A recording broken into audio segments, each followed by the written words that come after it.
है। देखो इधर ध्यान से सुनना सब लोग। यदि आपके मन में पुराने सिक्कों को लेकर लगाव है तो भारत भूमि में ईरानी, कोरियन, थ्रेसियन, पार्थियन, यूनानी, मैकेडियन, संको, रोमन एवं मुस्लिम शासकों के सिक्के प्रचुर परिणाम में उपलब्ध होंगे। जब वारेन हेस्टिंग्स भारत का गवर्नर जनरल था तो लिख लो कि वारेन हेस्टिंग्स कौन था? तो भारत का गवर्नर जनरल था उस समय, अंग्रेज का। सवाल लिख लो, वारेन हेस्टिंग्स पढ़ा रहे हैं, यहाँ पर पढ़ा रहे हैं, देखो उधर 16 पे पढ़ा रहे हैं हेस्टिंग्स।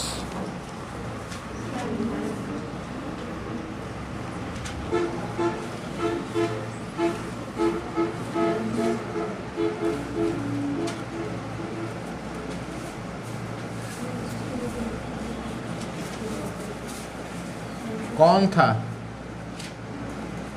तो भारत का गवर्नर जनरल था ये।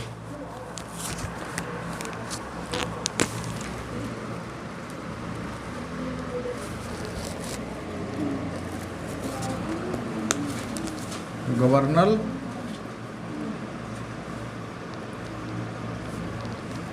जनरल।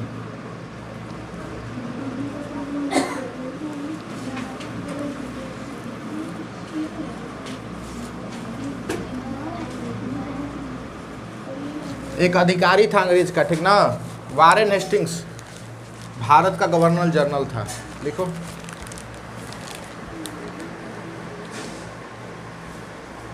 जब वारेन हेस्टिंग्स भारत का गवर्नर जनरल था तो वाराणसी के पास उसे 172 दारिस नामक सोने के सिक्के से भरा एक घड़ा मिला था। ये बहुत बार पूछा है कि 172 को सिक्का मिला रहा है। हाँ, 172 को मिला रहा है। और उसका उस सिक्का क्या नाम रहा था? दारिस नाम था, ठीक ना। 172 घाना में मिला है। कहाँ मिला रहे? तो वाराणसी के पास मिला था। वाराणसी यानी कि बनारस के पास मिला था उसको। तो लिख लो,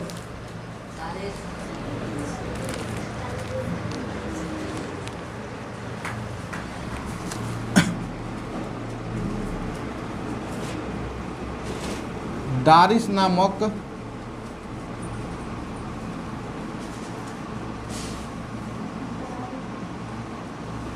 सिक्के कितने मिले थे?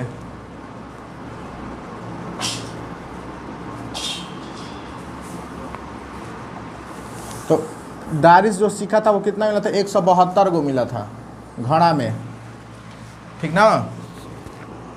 ये भी लिख लो, दारिस कहाँ मिला था? तो बनारस मिला था, वाराणसी के पास। दारिस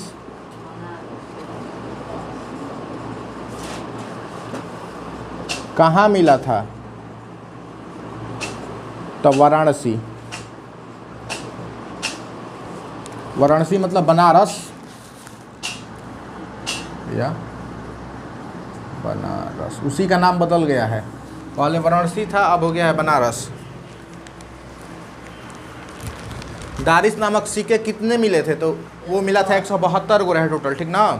कहाँ मिला था? तो वाराणसी मिला था। जब कब मिला था? जब गवर्नर जनरल वारेन हेस्टिंग्स था ना, उस समय मिला था।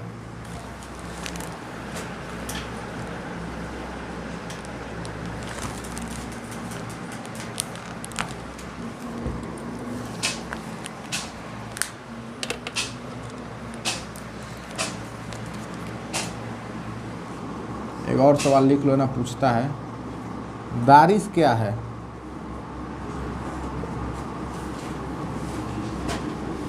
दारिस क्या है?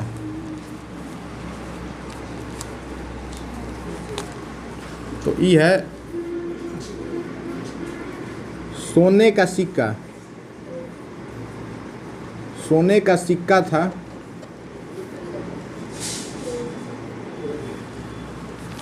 सोने का सिक्का था जो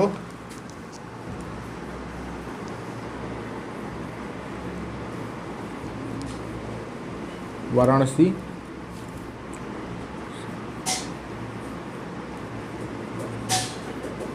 सी में मिला था। उस समय भारत का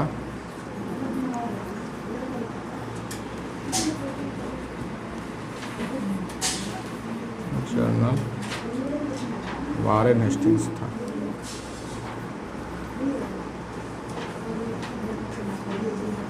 हेस्टिंग्स लिख लो। दारिश क्या है, ये पूछता है, हमेशा पूछता है, हमेशा पूछा है। दारिश क्या है, तो सोने का सिक्का था जो कहाँ मिला था, तो वाराणसी में मिला था, ठीक ना। किसके समय में मिला था, तो भारत का उस समय गवर्नर जनरल तो था वो वारेन हेस्टिंग्स था। लिख लो। दारिश क्या है, तो सोने का सिक्का था जो वाराणसी में मिला था। उस समय भारत का गवर्नर जनरल वारेन हेस्टिंग्स था।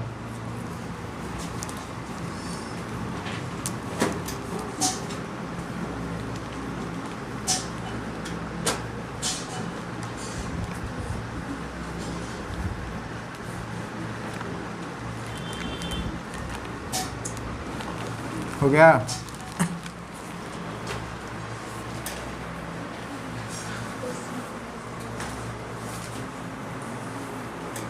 ये वाला बहुत इंपॉर्टेंट है, इसको याद कर लेना। 172 था, वाराणसी या बनारस में मिला था।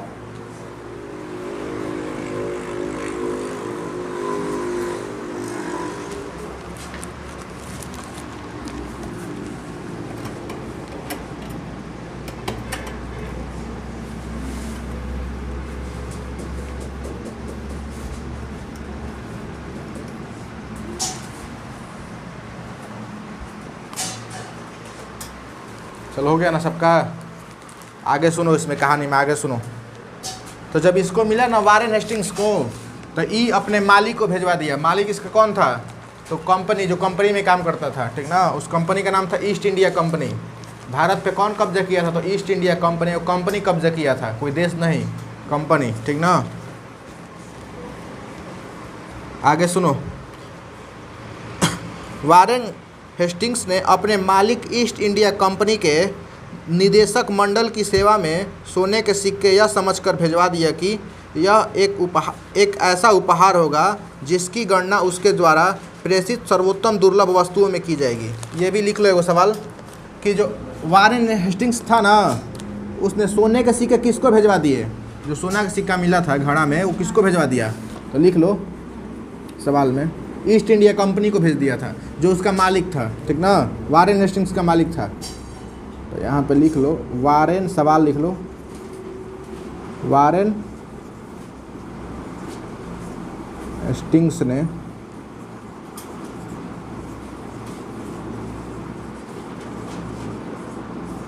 सोने के सिक्के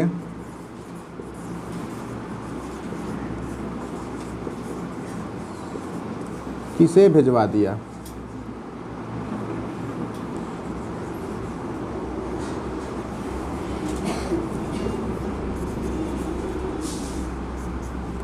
तो लिख लेना ईस्ट इंडिया कंपनी को भिजवा दिया।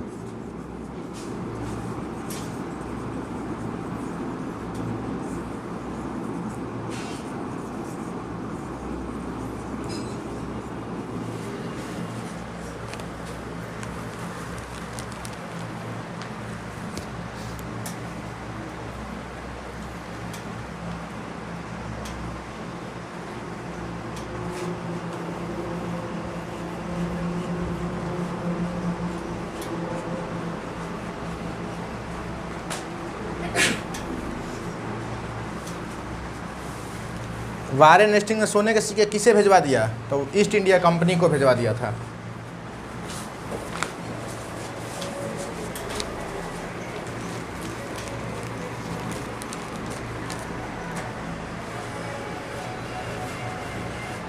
अब आगे सुनो जा। जब कंपनी को भिजवा दिया ना, तो जो कंपनी था उसका महत्व नहीं समझा कि पुराना ज़माना क्या है। उसके उस सोना का जो सिक्का था उसको पिघलवा दिया। सिक्का था इस तरह से सिक्का था, ठीक ना। अब पिघलवा के वो कुछ दूसरा वस्तु बनवा दिया, जबकि वो सिक्का इतना मतलब करोड़ों रुपये का उस समय बिकता, बहुत पुराना सिक्का था। उसका महत्व नहीं समझा। उसको म्यूजियम में रखना चाहिए था। पहले ज़माना के सब पहले ज़माना के म्यूजियम में रखल जाला, ठीक ना, लेकिन वो अपन महत्व ना समझ पिघलवा दिलस। आगे देखो, वो भेजवैले रहे, उसको भेजवाया था कि हमको इनाम मिलेगा, ठीक ना, कि हम पुराना ज़माना का सिक्का खोज निकाले हैं। आगे सुनो, आगे क्या कर रहा है।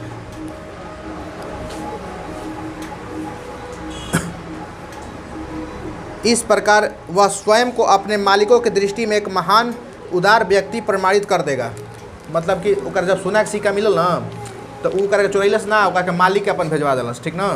तो ऊ सोचलस ना कि हमर मालिक हमका अच्छा समझी, इनाम दही, लेकिन ऐसा कुछ ना भइल। ओकर मालिक ओकर जौन रहे ओकरा के पिघलवा के सोना से कोनो वस्तु बनवा दिलस, सोना जौन रहे। आगे सुनो,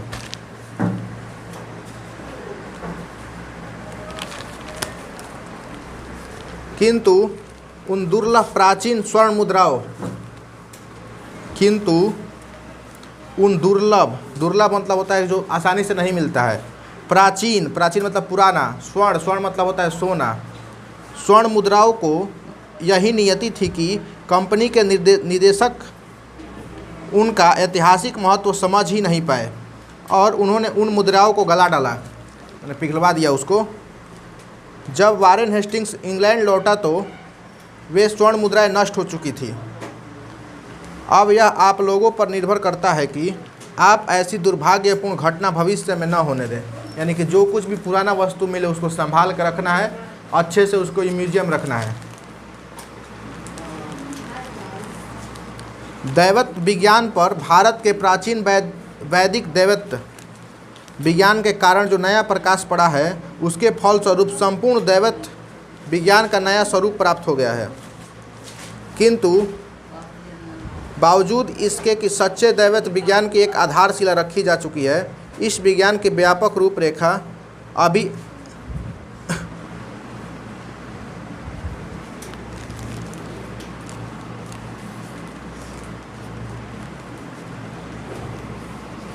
अभी निर्मित होनी है और यह कार्य जितने सही ढंग से भारत में हो सकता है, अन्य कहीं नहीं। नीति कथाओं के अध्ययन क्षेत्र में भी भारत के कारण नवजीवन का संचार हो चुका है, क्योंकि भारत के कारण ही समय समय पर नानाविध साधनों और मार्गों के द्वारा अनेक नीति कथाएं पूर्व से पश्चिम की ओर आती रही है। हमारे यहाँ प्रचलित कहावतें और दंत कथाओं का प्रमुख स्रोत अब बौद्ध धर्म को माने जाने लगा है, किंतु यहाँ भी अनेक समस्याएं ऐसी है जो अपने समाधान की प्रतीक्षा कर रही है। उदाहरण के लिए शेर का खाल में गधा, लिखो तो इसमें एक कहावत कहा गया है, ठीक ना। कौन सा कहावत है? शेर के खाल में गधा, तो लिख लो।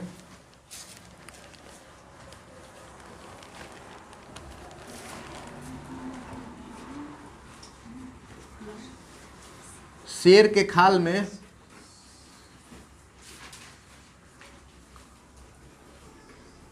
गधा, किस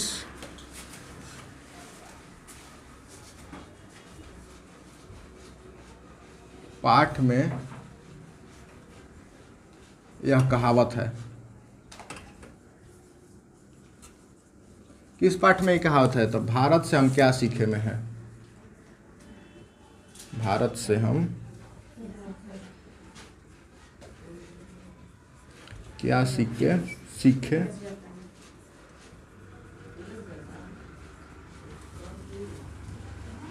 पाठ में है, लिख लो। शेर के खाल में गधा, किस पाठ में यह कहावत है? तो भारत से हम क्या सीखे पाठ में है।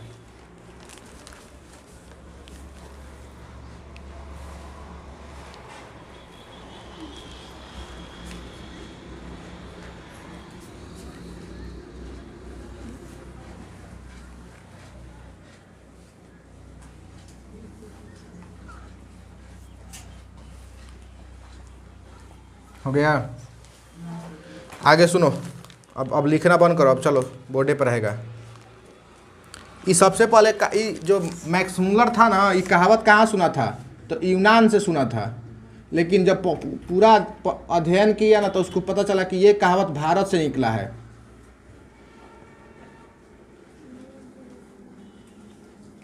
जो यूरोप था ना, यूरोप वो किससे सीखता था?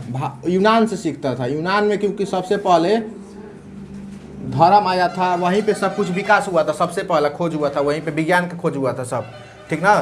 तो जो भी यूरोप के लोग थे वो कहाँ सीखते थे? यूनान से सीखते थे। जब ये मैक्स मुलर यूरोप का था, ठीक ना, तो जब उसने वहाँ पे पढ़ना चालू किया ना किताब संस्कृत का, तो उसको पता चला कि ये सब तो भारत से निकला है, ठीक ना। तो भारत से कौन सीखा है? तो यूनान। यूनान से कौन सीखा? तो पूरा यूरोपवासी। इसीलिए एक सवाल भी लिखवाया है कि यूरोप का पालना किसे कहते हैं? तो यूनान को कहते हैं, ठीक ना, यूनान को कहते हैं। और वो लोग कहाँ सीखे हैं? भारत से सीखे हैं। भारत में कहाँ आके पढ़े थे? यहाँ पर नालंदा विश्वविद्यालय में आके सब लोग पढ़ा था, वहाँ के लोग आते थे पढ़ने के लिए, और यहाँ से जा जाके अपना देश में प्रचार करते थे, चाहे वही चीज़ को पढ़ाते थे, ठीक ना। तो भारत से पढ़ के जाते थे यूनान, यूनान में वही बात को बताते थे। तो यूनान के लोग समझने लगे ना कि ये सब हमने खोज किया है, और फिर यहीं से उसका प्रचार हुआ यूरोप में, ठीक ना। यूनान से ही प्रचार हुआ यूरोप में। तो यूरोप का जो मतलब पालना कहा जाने लगे यूनान को, क्योंकि यूरोप के सारे लोग कहाँ से सीखे थे? तो यूनान से सीखे थे। लेकिन कोई ये नहीं जानता था कि यूनान कहाँ से सीख रहा है? तो भारत से। सबसे महान कौन सा देश है? भारत, ठीक ना। चलो, ये बस बताना था कि यूरोप के लोग कहाँ सीखते हैं? तो यूनान से। यूनान के लोग कहाँ से सीखे थे? भारत से। भारत में नालंदा विश्वविद्यालय से, वहीं पर आके पढ़ते थे, ठीक ना। वहीं पे बहुत सारा आया था पढ़ने के लिए। मेगास्थनीज आया था। मेगास्थनीज एगो नाम है जो अपना किताब में लिखा था, वो सब किताब लिखा है कि हम भारत कैसे कैसे पहुंचे, अपने यात्रा बताया है पूरा। आगे सुनो, बोल रहे हैं ना कि उदाहरण के लिए शेर के खाल में गधा की कहावत को ही ले लीजिए। यह कहावत सबसे पहले यूनान के प्रसिद्ध एवं प्राचीनतम दार्शनिक प्लेटो के क्रटीलस में मिलती है, ठीक ना। लिख लो तो सवाल, प्लेटो कौन है? प्लेटो कौन थे, चाहे कौन था? तो यूनान का दार्शनिक था।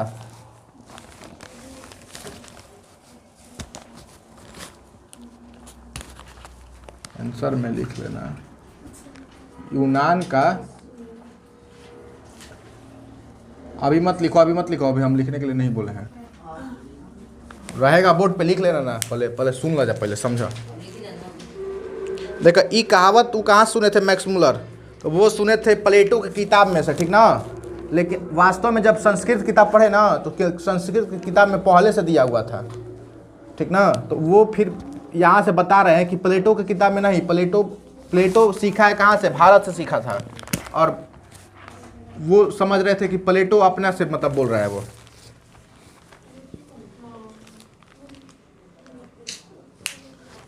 तो यह कहावत पूर्व से उधार ली गई थी। हाँ, वही है, यूनान का दार्शनिक। प्लेटो कौन था? तो यूनान का दार्शनिक था।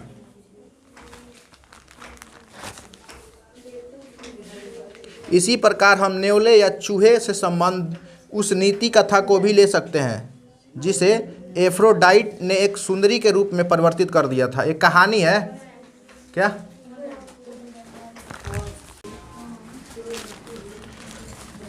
आगे सुनो।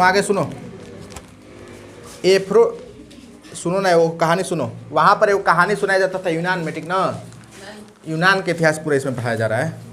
यूनान में वो कहानी है ना, कहानी प्रचलित है कि वहाँ पर एगो नेवले या चूहे की कहानी प्रसिद्ध है, ठीक ना। उसमें एगो नेवला था, एगो चूहा था, जिसमें बताया गया है ना कि जो एगो ऋषि थे, महान ऋषि थे, जो नेवला को ना एक सुंदर स्त्री में बदल दिए थे अपने शक्ति से, ठीक ना।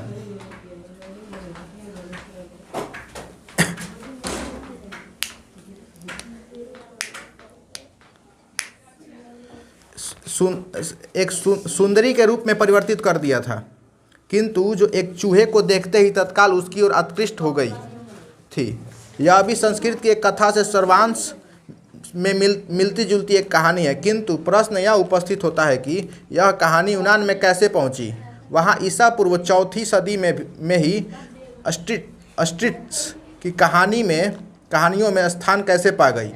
इस क्षेत्र में भी अभी बहुत काम करना होगा। हमें इससे भी और अधिक प्रयत्न युग में प्रवेश करना होगा। वहाँ भी भारत और पश्चिम की अनेक दंत कथाओं में आश्चर्यजनक अनुरूपताएं मिलेंगी। सुनो, सिंपल से ही कह रहे हैं ना, वही बात को हमेशा दोहरा रहे हैं, चाहे एग्जाम्पल भी देकर समझा रहे हैं ना कि जो भी यूरोप कहाँ सीखा है, तो यूनान से सीखा है, और यूनान के लोग कहाँ से सीखे, तो भारत से सीखे थे। एगो लिख लो सवाल,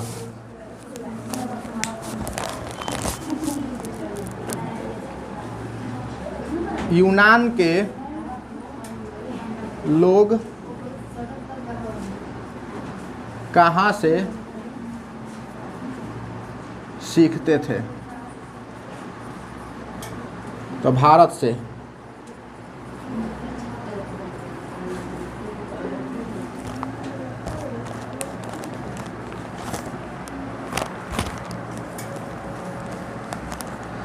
और लिख लो एक और सवाल,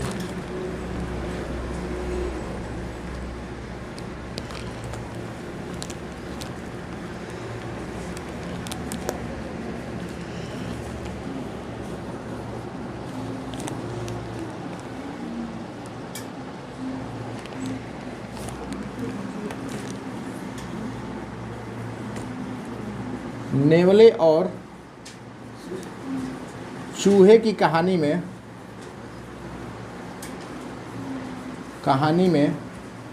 नेवला किस रूप में बदल जाता है,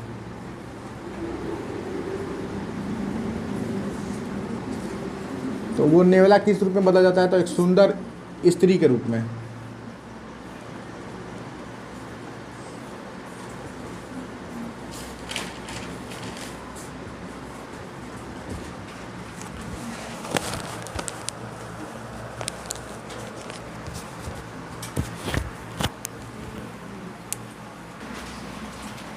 फिर से एक बार सुनो, सब बता देते हैं फिर से। वारेन हेस्टिंग्स कौन था? तो भारत का गवर्नर जनरल, यानी कि भारत का एक अधिकारी था, मतलब जो अंग्रेज कब्जा किए थे ना भारत पे, उसी में से एक अधिकारी था वारेन हेस्टिंग्स। दारिस नामक सोने के सिक्का जो था, दारिस नामक सिक्के कितने मिले थे, उसकी संख्या कितनी थी, तो 172 था। 172 को मिला था, मेटा में मिला था, जमीन के नीचे मिला था, इस तरह से ऐसे।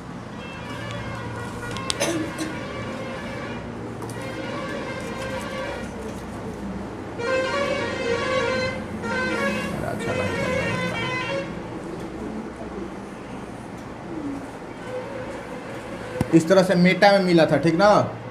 अभी भी मिलता है कहीं कहीं, तो अभी भी ज़मीन खुदने पर अभी भी मिल जाता है। 172 वो सिक्का कितना था, तो 172 वो याद रखना है, हमेशा पूछता है। आगे देखो, दारिस कहाँ मिला था, तो वाराणसी में मिला था। ये तो पूछा भी है बहुत बार, वाराणसी मिला था, वाराणसी के पास या वाराणसी में मिला था। वाराणसी मतलब आज के समय में बनारस कहते हैं उसको, ठीक। दारिस क्या है, तो सोने का सिक्का था जो वाराणसी में मिला था, सोने का सिक्का था जो वाराणसी मिला था। उस समय भारत का गवर्नर जनरल कौन था, ये भी पूछता है हमेशा कि जब सोने का सिक्का मिला था तो उस समय भारत का गवर्नर जनरल कौन था, तो वारेन हेस्टिंग्स था। उसके बाद देखो, वारेन हेस्टिंग्स ने सोने के सिक्के किसे भिजवा दिया था, तो ईस्ट इंडिया कंपनी को, या भी बोल सकता है वो अपने मालिक को भिजवा दिया था, ठीक ना। ईस्ट इंडिया कंपनी उसका मालिक था। आगे सुनो, शेर के खाल में गदा, ये हमेशा ये भी पूछा है कितना बार, तो ये किस, यह मतलब यह कहावत जो है किस पाठ में दिया गया है, तो भारत से हम क्या सीखे पाठ में दिया गया है। शेर के खाल में गदा किस पाठ में है, तो भारत से क्या सीखे पाठ में है।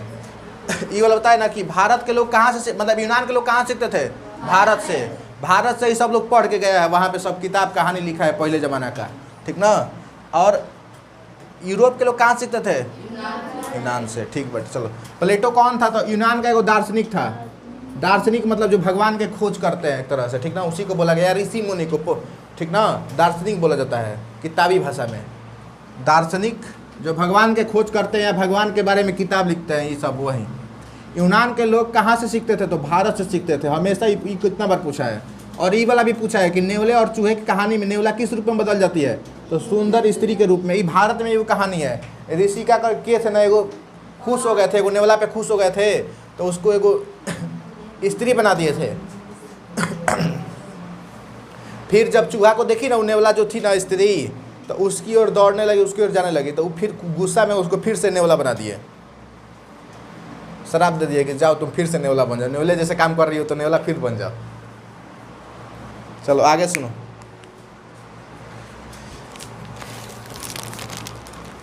वो यही बोल रहे हैं ना कि सिंपल से यूनान के लोग, यानी कि इसको बोलते हैं पश्चिम के लोग, पश्चिमी नक्शा पे ईरान और यूरोप किधर है, तो पश्चिम है, ठीक ना।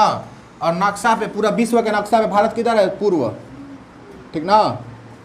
तो पश्चिम के लोग कहाँ से सीखे थे, तो पूर्व के लोग से, पूर्व के देश से, ठीक ना। ये बुझे लो, भारत के पूरा नक्शा जब बना ना, पूरा विश्व का जो नक्शा है उसमें यूरोप और ईरान किधर है, तो पश्चिम दिशा में है, और भारत किधर है, तो पूर्व में है। बस इतना जानो। आगे सुनो, आगे क्या कर रहे हैं।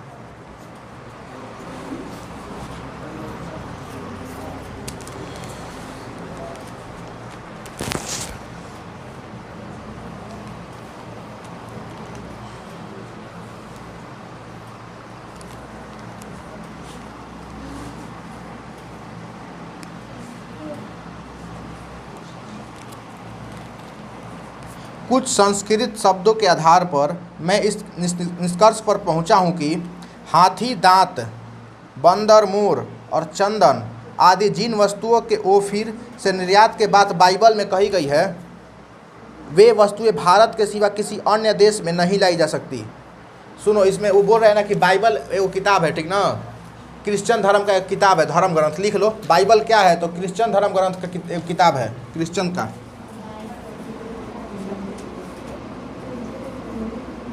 बाइबल, बाइबल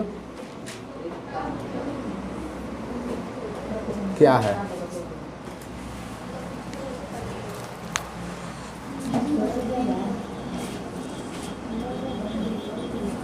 क्रिश्चियन, हाँ बाइबल, बाइबल क्या है, तो क्रिश्चियन धर्म, क्रिश्चियन का धर्म ग्रंथ था, धर्म ग्रंथ है अभी भी।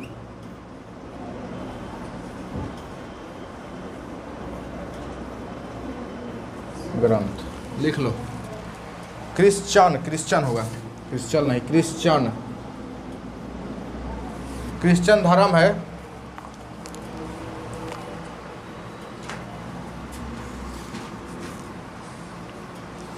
हो गया, क्रिश्चियन का धर्म ग्रंथ। क्या बोल रही हो?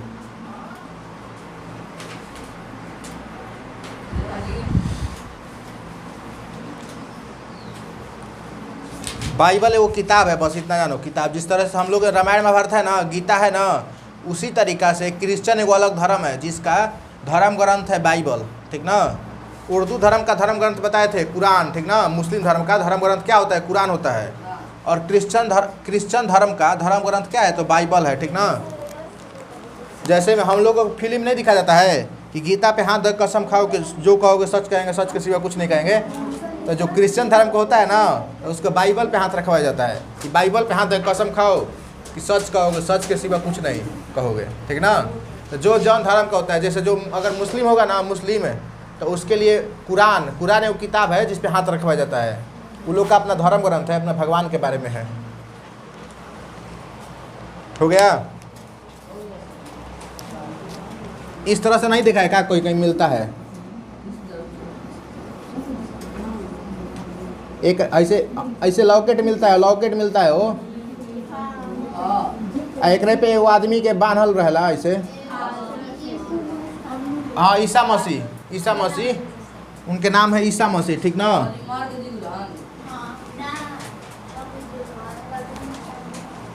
इनका के बस एक कहानी हम नहीं जानते ना कि इनका के ऐसे लकड़ी पे बांस पे बांध के ना, हाथ में उनकर जैसे, हाँ, कंटी मार दिल गए रहे आ लटका दिल गए रहे। हाँ, जिंदा रहन कुछ दिन तक। हम उतना पूरा नहीं किया था, ठीक ना। चलो बात खत्म करा। बाइबल समझ में आ गया ना। बाइबल क्या है? क्रिश्चियन का धर्म ग्रंथ है। जिसको लिखना होगा ये भी लिख लेना, अभी नहीं याद होगा तो। कुरान क्या है? कुरान तो ये है मुस्लिम धर्म का धर्म ग्रंथ, मुस्लिम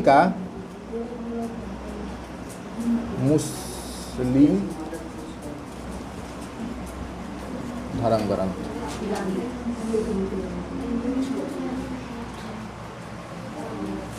मुस्लिम का धर्म ग्रंथ था।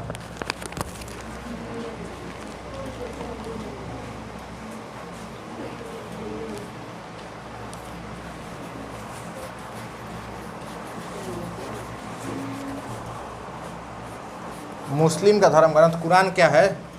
कुरान शरीफ भी कहा जाता है उसको।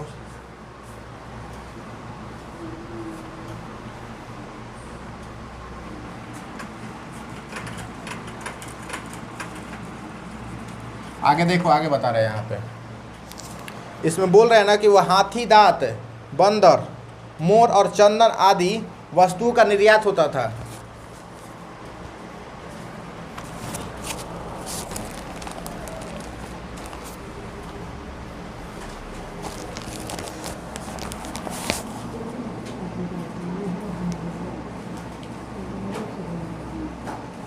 एक देखो इधर, एक होता है आयात, एक होता है निर्यात। अगर कोई भी वस्तु दूसरे देश से भारत में आता है ना तो उसको बोलते हैं आयात, आयात हो रहा है। दूसरे देश से जब कोई भी वस्तु भारत में आएगा तो उसको क्या बोलेंगे? आयात। और निर्यात का मतलब होगा कि यहाँ के वस्तु, भारत का कोई भी वस्तु जब दूसरे देश में भेजा जाता है बेचने के लिए तो उसे हम लोग बोलते हैं निर्यात, ठीक ना। जैसे भारत में भी कौन कौन से वस्तुओं का आयात होता है? आयात होता है अभी पेट्रोल का, पेट्रोल दूसरे देश से आता है भारत में, ठीक ना। और निर्यात किसका होता है? तो चाय का, चाय होता है ना, चाय, गेहूँ, चावल, इसका निर्यात किया जाता है, यानी कि दूसरे देश में भेजा जाता है बेचने के लिए। प्याज का निर्यात किया जाता है, यहाँ से भेजा जाता है दूसरे देश में बेचने के लिए। निर्यात मतलब होता है भारत के वस्तुओं को दूसरे देश में भेजना। आयात का मतलब है कि दूसरे देश के वस्तुओं को भारत में लाकर बेचना। आयात और निर्यात समझ में आ गया? यहीं पे लिखवा दें, आयात किसे कहते हैं? लिख लो सब लोग, लिख लो, बाद में लिखवाएंगे, जो अभी लिखवा देते हैं। आयात किसे कहते हैं? समझा दिए तो बस लिखवा देते हैं। आयात किसे कहते हैं? लिखो। इसको इंग्लिश में बोलते हैं इंपोर्ट, और निर्यात को इंग्लिश में बोलते हैं एक्सपोर्ट, इंपोर्ट एक्सपोर्ट। लिखो, आयात किसे कहते हैं?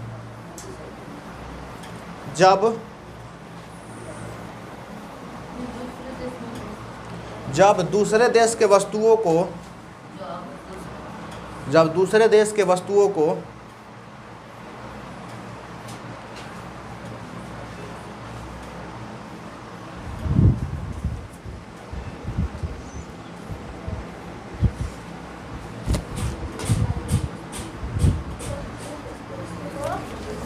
जब दूसरे देश के वस्तुओं को भारत में लाकर बेचा जाता है तो उसे आयात कहते हैं।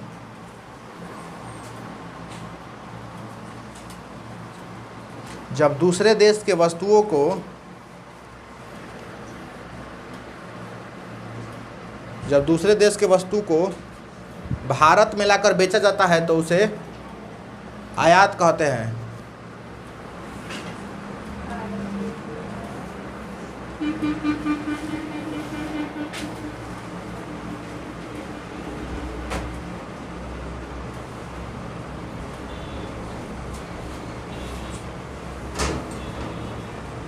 हो गया? जब दूसरे देश के वस्तु को भारत में लाकर बेचते हैं तो उसे आयात कहते हैं।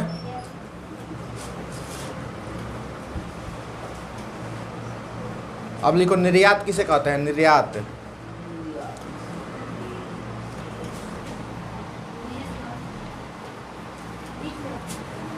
लिख सकती हो, निर्यात लिखो। निर्यात में लिखो सब लोग,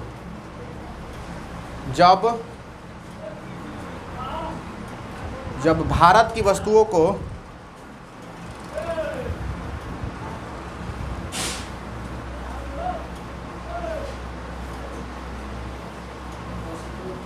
जब भारत की वस्तुओं को जब भारत की वस्तुओं को दूसरे देश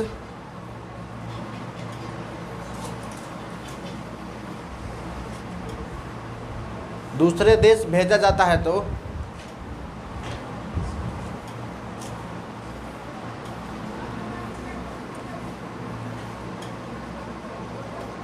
जब भारत की वस्तुओं को दूसरे देश भेजा जाता है तो उसे निर्यात कहते हैं।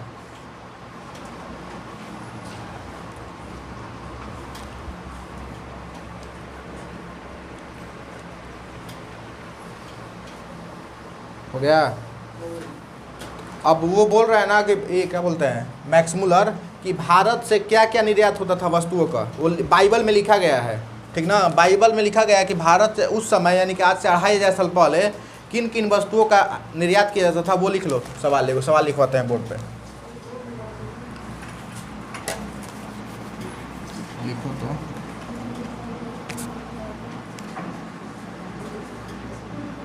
बाइबल में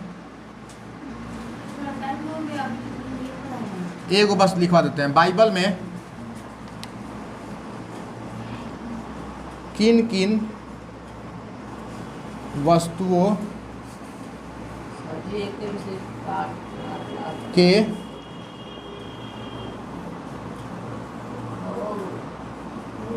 भारत से निर्यात, बाइबल में किन किन वस्तुओं के भारत से निर्यात के विषय में बताया है।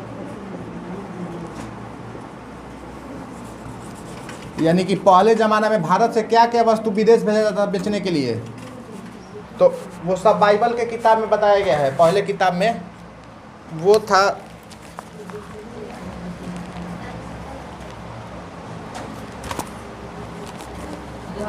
हाथी के दांत। पहला नंबर हाथी के दांत भारत से भेजा जाता था बेचने के लिए, हाथी के दांत। दूसरा नंबर में है बंदर, भारत से बंदर भेजा जाता था बेचने के लिए, दूसरे देश में बंदर नहीं होते थे। 4, उस समय हाथी भी बहुत देश में नहीं होता था, हाथी के दांत यहाँ से भेजा जाता था बेचने के लिए। मोर,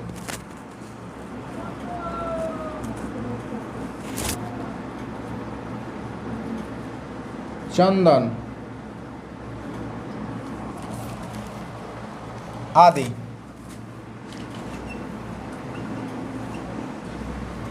लिख लो।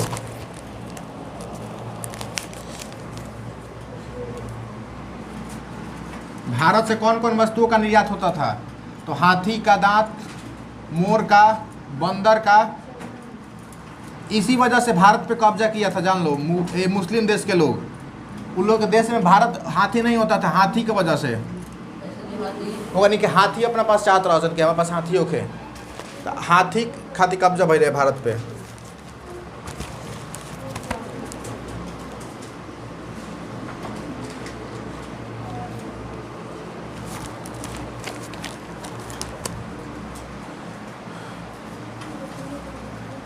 हो गया। बाइबल में किन किन वस्तुओं के भारत से निर्यात के विषय में बताया है, तो वो है हाथी के दांत, मोर, बंदर, चंदन। यहाँ से निर्यात किया जाता है, यानी कि भारत से भेजा जाता था बेचने के लिए दूसरे देश में। हो गया ना, ठीक।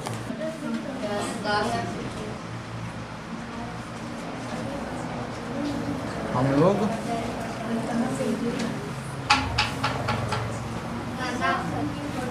क्या सीखे, चलो सुनो, आगे बता रहे हैं। आप में से कईयों ने, सुनो इधर ध्यान, सब सुनो एक गो। आप में से कईयों ने भाषाओं का ही नहीं, भाषा विज्ञान का भी अध्ययन किया होगा, तो आपको क्या भारत से बढ़कर दूसरा कोई देश दिखाई देता है जहाँ केवल शब्दों का ही नहीं बल्कि व्याकरणात्मक तत्वों के विकास और क्षय से संबंध भाषा वैज्ञानिक समस्याओं के अध्ययन का महत्वपूर्ण अवसर प्राप्त हो सके। 17 पे है, 17 पेज नंबर पे यहाँ पर है, पेज नंबर 17 पे है। वहाँ आपको आर्य, द्रविड़ और मुंडा जैसी अनेक भारतवासी जातियों की बोलचाल की भाषाओं का ही नहीं अपितु उनके साथ यूनानी, पूचीहुड़, अरब, ईरानी और मुग़ल आक्रमणकारियों व विजेताओं की भाषाओं के सम्मिश्रण की अत्यंत रोचक भाषा वैज्ञानिक समस्याओं के अध्ययन का भी सुयोग प्राप्त हो सकता है।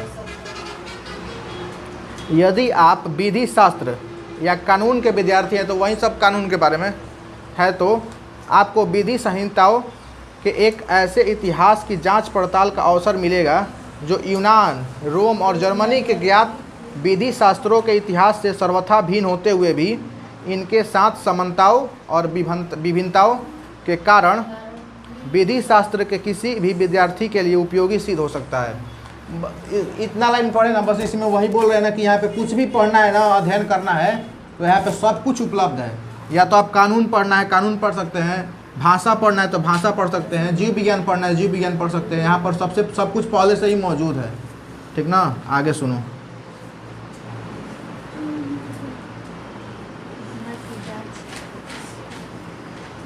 उदाहरण के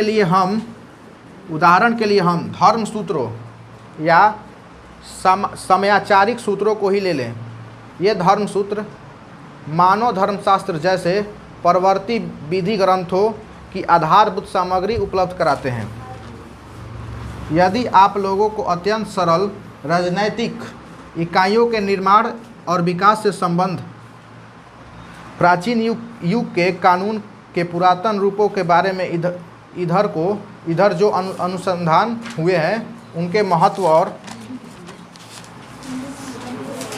वैशिष्ट्य को परख सकने की क्षमता प्राप्त करनी है, तो आपके लिए आज भारत की ग्राम पंचायतों के रूप में इसके प्रत्यक्ष दर्शन का सुयोग अनायास ही मिल जाएगा। भारत में प्राचीन स्थानीय शासन प्रणाली या पंचायत प्रथा को समझाने का बहुत बड़ा क्षेत्र विद्यमान है। भारत में धर्म के वास्तविक उद्भव, उसके प्राकृतिक विकास तथा उसके अपरिहार्य क्षीणमय लिखा हुआ है, क्षीणमय होना चाहिए, रूप का प्रत्यक्ष परिचय मिल सकता है। भारत ब्राह्मण या वैदिक धर्म की भूमि है। लिखो, एक और लिख लो, भारत कैसी भूमि है। इसी में से ऑब्जेक्टिव निकाल देता है। भारत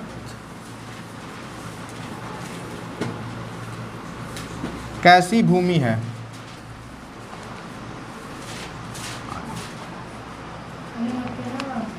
भारत कैसी भूमि है, तो आंसर में लिख लो भारत ब्राह्मण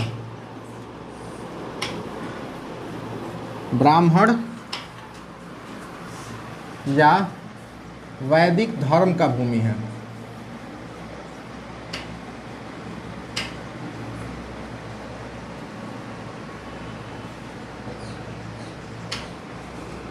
लिख लो।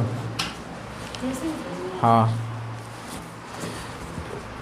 ब्राह्मणों की भूमि मतलब यहाँ पर बहुत सारे ब्राह्मण ऋषि मुनि पाए जाते हैं, चाहे होते हैं।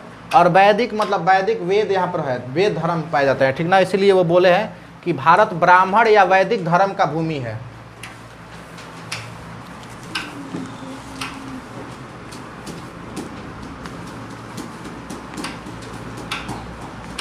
और बोल रहे हैं कि बौद्ध धर्म की यह जन्मभूमि है। बौद्ध धर्म भी यहीं से निकला है, बिहार से। पारसियों के जरथुस धर्म की यह शरणस्थली है।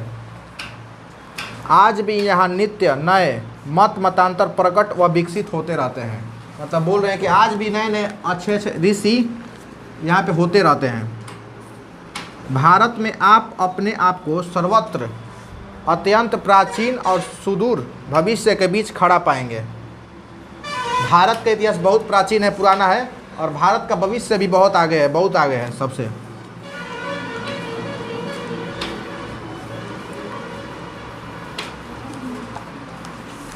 वहाँ आपको ऐसे सुअवसर भी मिलेंगे जो किसी पुरातन विश्व में ही सुलभ हो सकते हैं। यहाँ पर ऐसे अवसर मिलते हैं। वो बोल रहे हैं कि बस भारत का इतिहास पुराना है, भारत के इतिहास के बारे में बोल रहे हैं। आप आज की किसी भी ज्वलंत समस्या को ले लीजिए। वह समस्या चाहे लोकप्रिय शिक्षा से संबंध हो या उच्च शिक्षा, चाहे संसद में प्रतिनिधित्व की बात हो अथवा कानून बनाने की बात हो, चाहे प्रवास संबंधी कानून हो अथवा अन्य कोई कानूनी मसला, सीखने या सिखाने योग्य कोई बात क्यों न हो, भारत के रूप में आपको ऐसी प्रयोगशाला मिलेगी जैसे विश्व में अन्य कहीं नहीं मिल सकती। लिखो, एक और सवाल लिखो तो, भारत में कैसी प्रयोगशाला मिलेगी। भारत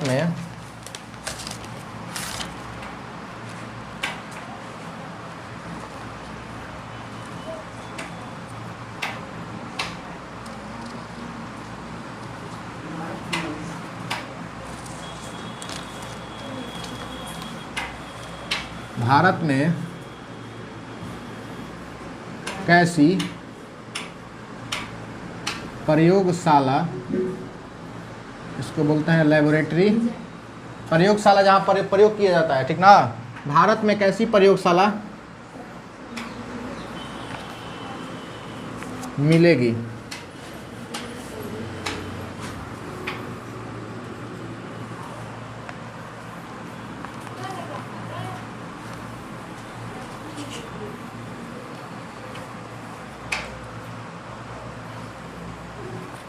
हो गया? लिखो, आंसर लिखो, बोल रहे हैं थोड़ा सा लंबा होगा आंसर, लिखो।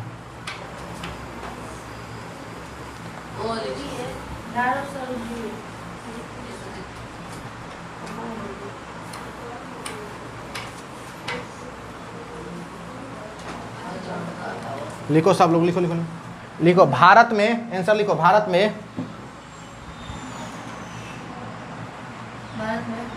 सभी प्रकार की प्रयोगशालाएं मिलेंगी,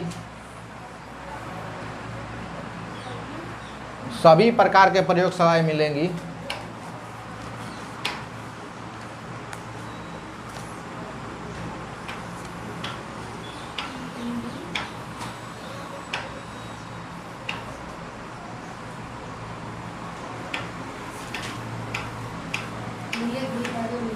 सभी प्रकार की प्रयोगशाला मिलेगी, फिर चाहे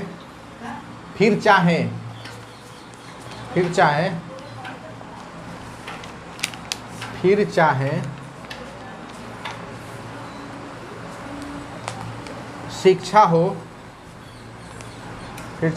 हो, कानून हो,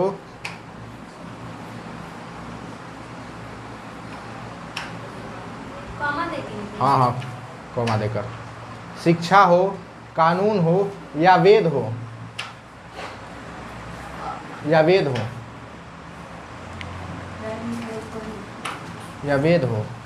भारत में हाँ, भारत में वेद हो, भारत में हर प्रकार की प्रयोगशाला मिलती है जो और कहीं नहीं मिल सकता, जो और कहीं नहीं मिल सकता।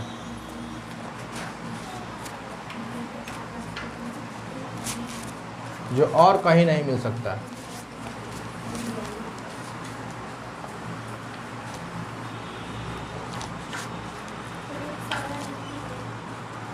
हो गया?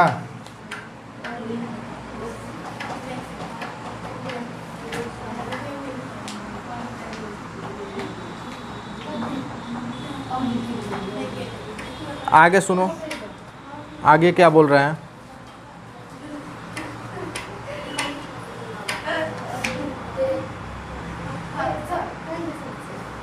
मानव मस्तिष्क के इतिहास के उस अध्ययन में, या यूं कहे कि हमारे अपने स्वरूप के अध्ययन में, अपने सच्चे आत्मरूप की पहचान में भारत का स्थान किसी भी देश के बाद दूसरे नंबर पर नहीं रखा जा सकता।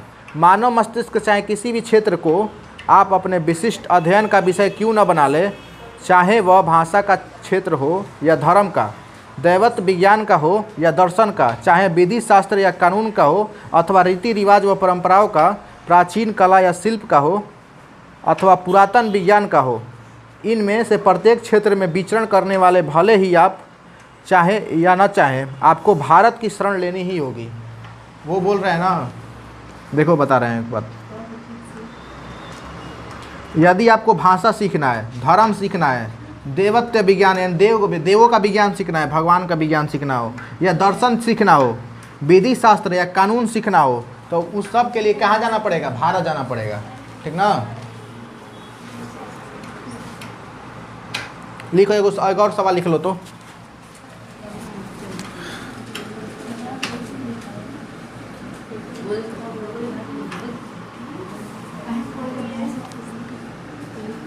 हमें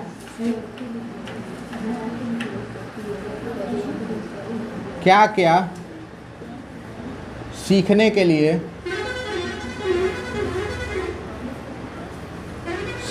भारत की शरण में जाना पड़ेगा। भारत की शरण में जाना पड़ेगा।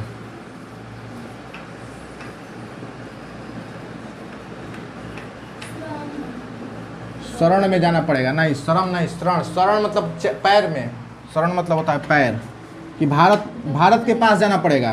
तो इसका आंसर हो जाएगा पहला कि हम लोग को कानून अगर सीखना होगा तो भारत के पास जाना होगा। पुराना कानून सबसे पुराना भारत में ही है, भारत का इतिहास पुराना है। उसके बाद अगर आपको इसमें सब लिखा हुआ है, विधि शास्त्र,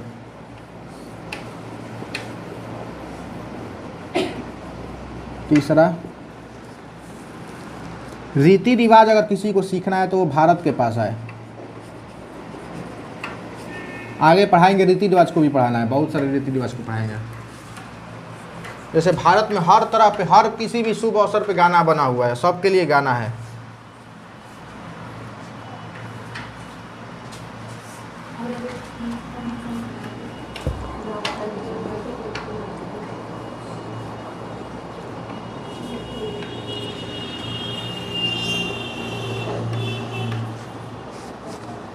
परंपरा लिख लो,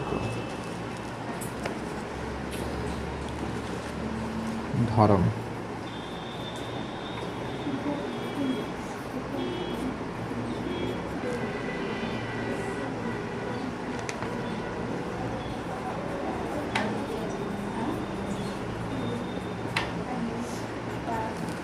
शिल्प कला मतलब होता है घर बनाना, ठीक ना, घर बनाने की कला सबसे पहले भारत में ही आया था, इतना जान लो।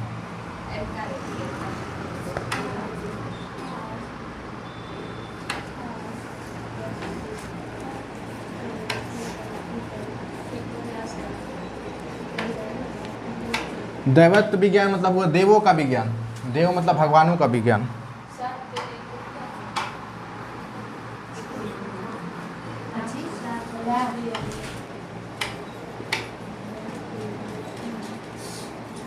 प्राचीन कला हो गया। इसमें 3-4 को भी याद रहेगा तो हो जाएगा, कोई पूरा याद करने की जरूरत नहीं है।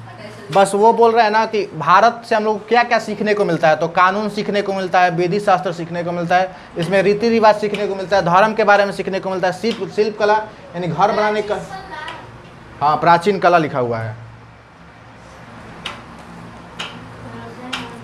हाँ जा सकती है, हाँ हाँ हाँ। चाहे रुको थोड़ा सा और पढ़ा देते, ये पेजवा खत्म हो जाएगा, थोड़ा सा और बताते हैं। 10 मिनट नहीं पढ़ेंगे, बस थोड़ा सा बचा हुआ है पेज में।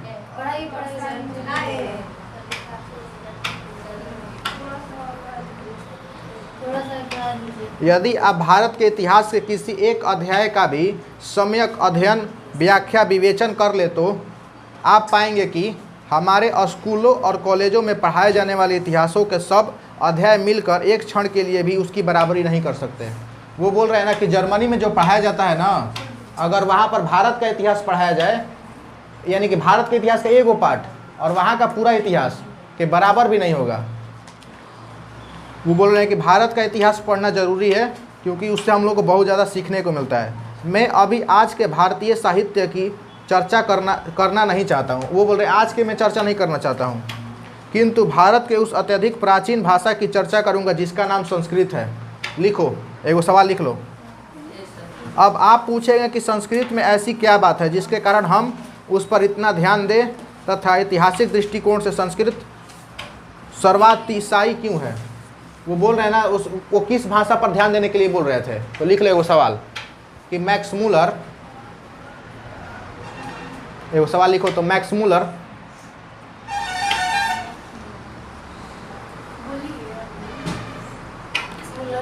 मूलर किस प्राचीन भाषा पर ध्यान देने के लिए बोले हैं। मैक्स मूलर किस प्राचीन भाषा पर ध्यान देने के लिए बोले हैं। मैक्स मूलर किस प्राचीन भाषा पर ध्यान देने के लिए बोले हैं।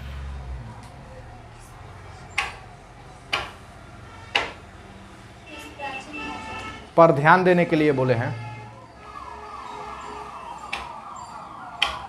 तो लिख लो संस्कृत, संस्कृत हो जाएगा, संस्कृत हो गया। संस्कृत इसलिए बोल रहे हैं ना कि सबसे शुद्ध भाषा है संस्कृत, और देवों की भाषा है, माने भगवान की भाषा है संस्कृत, ठीक ना। या फिर कोई भी त्रुटि नहीं देखने को मिलता है, त्रुटि मतलब गलती नहीं देखने को मिलता है संस्कृत में। इसमें जो लिखा जाता है वही पढ़ा जाता है। इंग्लिश में जो लिखते हैं उसको पढ़ते नहीं है, बदल जाता है, कभी कभी कुछ लिखते हैं, कुछ पढ़ते कुछ और है। हिंदी में भी लिखा जाता है कुछ और, पढ़ा जाता है कुछ और, लेकिन संस्कृत में जो लिखा जाता है वही पढ़ा जाता है। सबसे शुद्ध भाषा है संस्कृत। अभी सुनो, यहाँ पर हम लोग संस्कृत पढ़ना बंद कर दिया है ना, लेकिन विदेश में यूनिवर्सिटी बनल बैठेगा खातिर, अलग से यूनिवर्सिटी, जिसको संस्कृत पढ़ना है उसके लिए यूनिवर्सिटी है, अब पढ़ाई चल रहा है, पढ़ाई करता भी है बहुत आदमी, हाँ, संस्कृत का। और ये भी पता चला है ना कि कंप्यूटर जो होता है ना, कंप्यूटर है इंग्लिश में काम करता है ना सब, तो वो बोला गया सबसे भाषा जो कंप्यूटर के लिए है वो है संस्कृत भाषा। संस्कृत भाषा में अगर कंप्यूटर बनेगा ना तो और अच्छा कंप्यूटर बनेगा। कंप्यूटर के लिए भी बोला गया है कि संस्कृत भाषा ही सबसे बढ़िया भाषा है, क्योंकि जो लिखा जाता है वही पढ़ा जाता है। इंग्लिश में तो लिखा कुछ और जाता है, पढ़ा कुछ और जाता है, अर्थ कुछ और निकल जाता है।